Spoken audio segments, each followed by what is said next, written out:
Thank you. Chairman Stile, Ranking Member Morelli, and members of the committee, thank you for the opportunity to testify before you. I welcome the opportunity to share more about the agency's work, our efforts to support Congress, and the path ahead. I also appreciate the opportunity to address the allegations by the agency's Inspector General, since this is the first opportunity I've had to be able to do so. Roughly 2,400 Architect of the Capitol team employees support the daily operations of Congress, the Supreme Court, and the Library of Congress.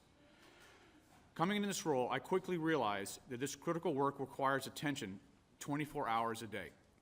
The daily care of the Capitol complex's 18.4 million square feet of historic facilities, 570 acres of grounds, and thousands of work of art is far beyond what our founding fathers could have imagined. I have spent my entire career in public service. I graduated the Naval Academy and have served our country with distinction ever since.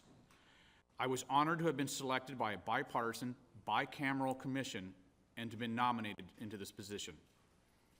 I could never have imagined that I would be part of the response of an unprecedented worldwide pandemic within the first few weeks of my confirmation.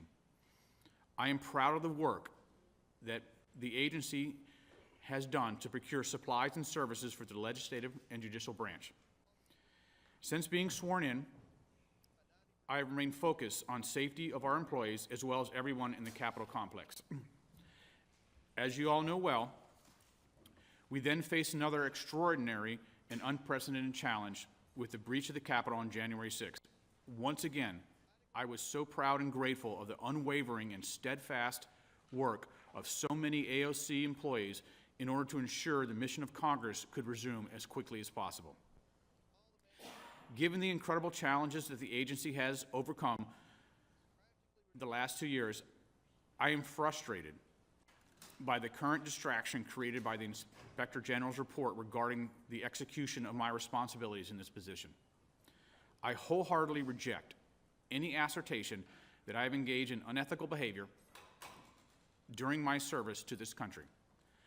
While serving in this particular role, I have taken my commitment to transform the agency's culture to promote positive workplace for every AOC employee.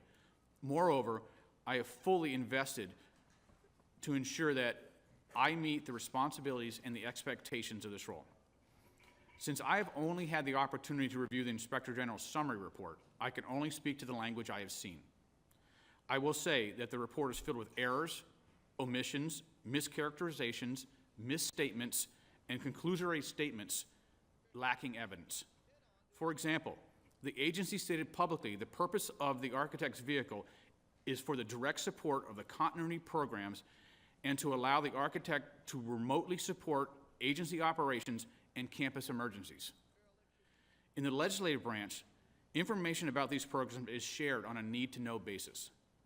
It is inaccurate to characterize the state of the vehicle is only for home-to-work purposes.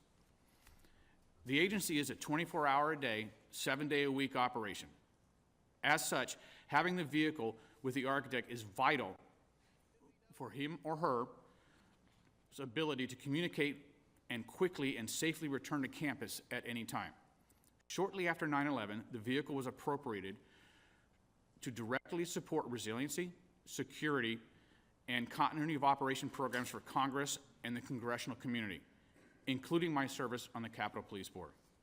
I realize we don't live in a world of absolutes. And with that said, I caution against the use of yes or no questions as they don't provide the necessary context for any answer.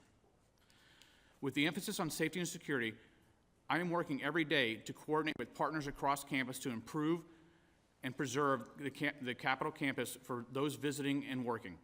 As a member of the Capitol Police Board, I continue to work in a productive partnership with the U.S. Capitol Police, the House and Sergeant at Arms, and other security officials.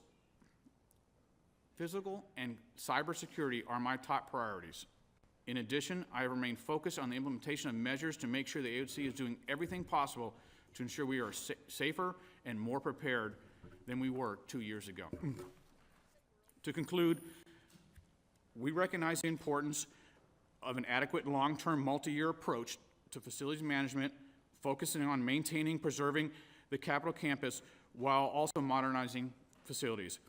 With support of Congress and the incredible talent of the skillful team, I am proud of what we have accomplished and look forward to the success of future projects. On behalf of all the AOC staff, I look forward to your questions. Thank you. Thank you, Mr.